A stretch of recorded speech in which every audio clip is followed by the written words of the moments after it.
Was it you that told me originally where the bar came from?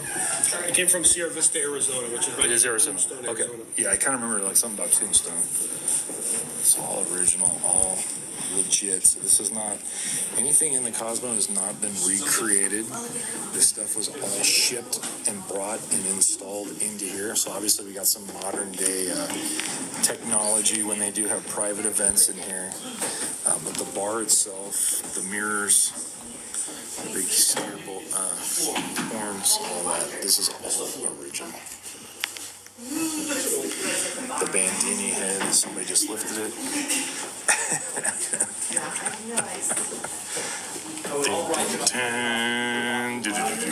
Woo.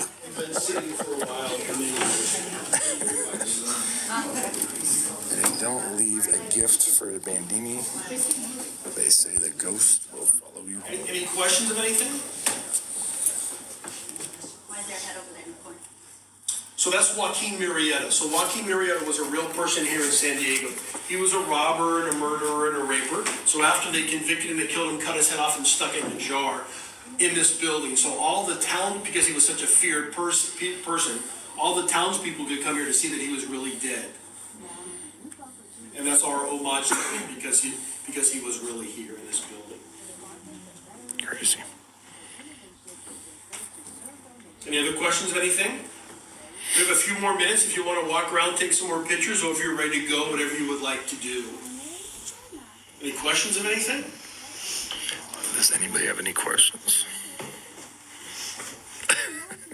Where's the exit? There is always somebody that wants to know. If they left, they would have probably left a long time ago. Then when we're done, then they go back upstairs and wander around and watch people snap and take showers. So again, Beth and I stayed here in 2020. So yes, the stairs do access up there. From what I remember, once the event was over, they would just undo the hook so people could come and go. Because the only people that had access to the building were not only the people that worked here, but the guests that stayed in one of the rooms upstairs. No, I can see someone over there. Yeah, and there's a few people back there. Okay, good, because I was like, oh, I just did something. We just saw a live person.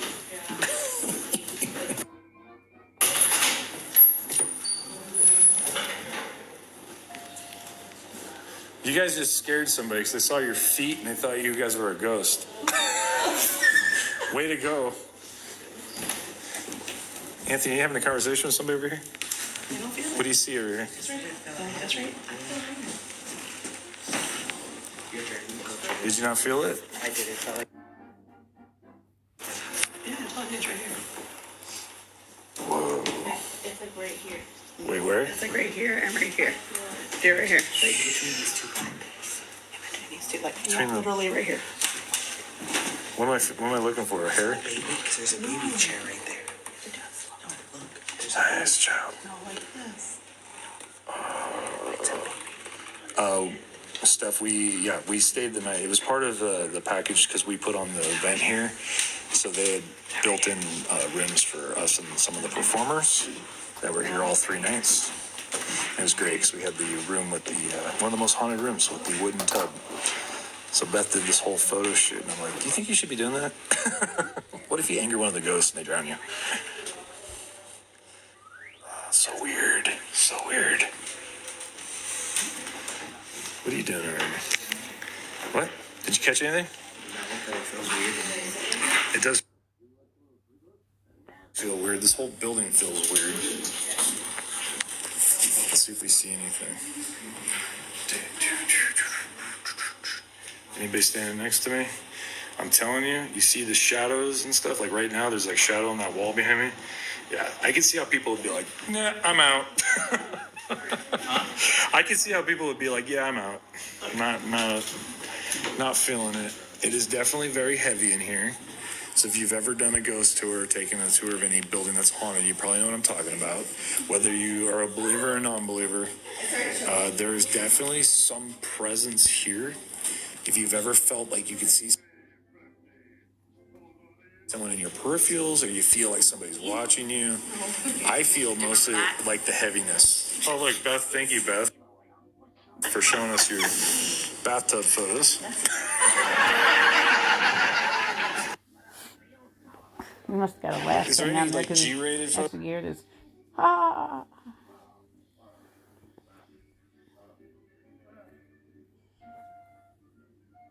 I can show that tub because it was like a hand.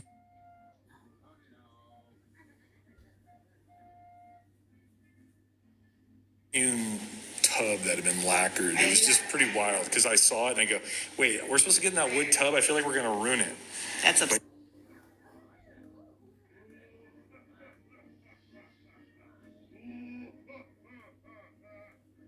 We're going to ruin it.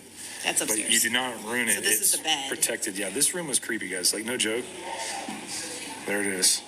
This was awesome, though. It was incredible. And then they bring you breakfast in the morning, which is really cool. So when we woke up, they had a little continental breakfast out front on our little porch. we're We had back there. it's really neat to wake up with coffee and just kind of see how Old Town wakes up in the morning. What was that? There was that like creepy room in the back here to the left, remember? So That overlooked the. oh yeah. So the cool thing about our room was all night long you heard the pipes bend and creak in the walls because this is one of the oldest buildings in San Diego. Every time anybody ran hot water, cold water, it didn't matter what it was. You heard everything in the walls, and that's usually what startles people because they assume it's some sort of supernatural happening. Or like in general, But it is a lot of fun.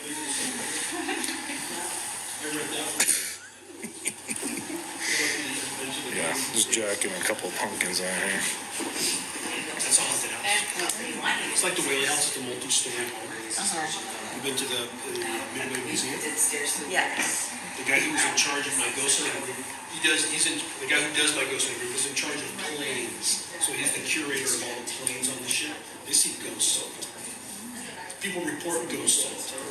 But they don't do any ghost tours there because the ship is too new, they don't want to upset the families. Leslie, yes, it's just like there's matter there that you're dragging your hand through. The way I best describe it, it's like when you go through a car wash and they have the moppy kind of things to hang down and drag over your car, not the things that spin around, but like the sudsy things. That's what it feels like. You're like pushing your hand through some sort of wet fabric or something like that. I know, I feel like I have questions, but it's like we'll probably think of them on the way home and go, we forgot to ask about that. How many rooms are here? 10. And they're all available? Or is there any that are not available? No, they're all open. Okay. 10 rooms, all equally haunted. Yeah, I remember it was a good time.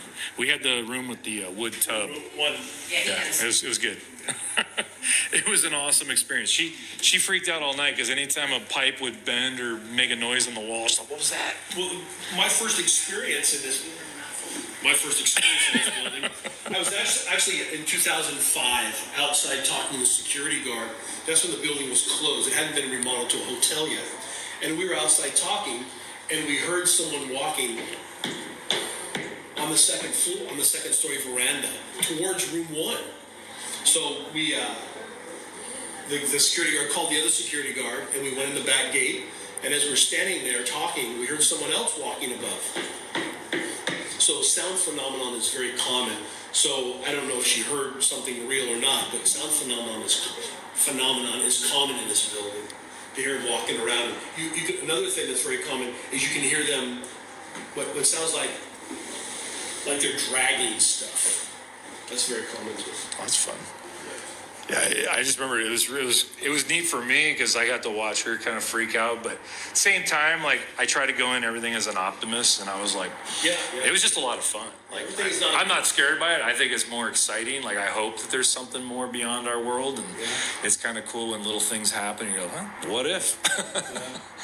That was cool. Well, thank you so much. You bet. That was great as always. You bet. Thank you. Again, that is Michael from San Diego Ghost Tours. SanDiegoGhostTours.com. How much does it cost? Regular ticket? It is $25 for adults, $15 for kids 6 to 12. You're streaming right now on TikTok. If you call or text me at 619-972-3900, say you saw it on TikTok, buy 2, get 2 free. Nice. There you go.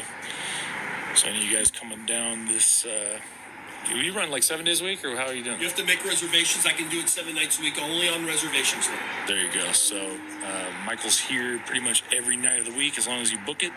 Book in advance at SanDiegoGhostTours.com. Or call me on my phone number, That was 619. 972-3900. So 619-972-3900. Join Michael on the San Diego Ghost Tours here in San Diego Old Town. That's a lot of fun. Have a great night. Thank you, sir. Have a great night.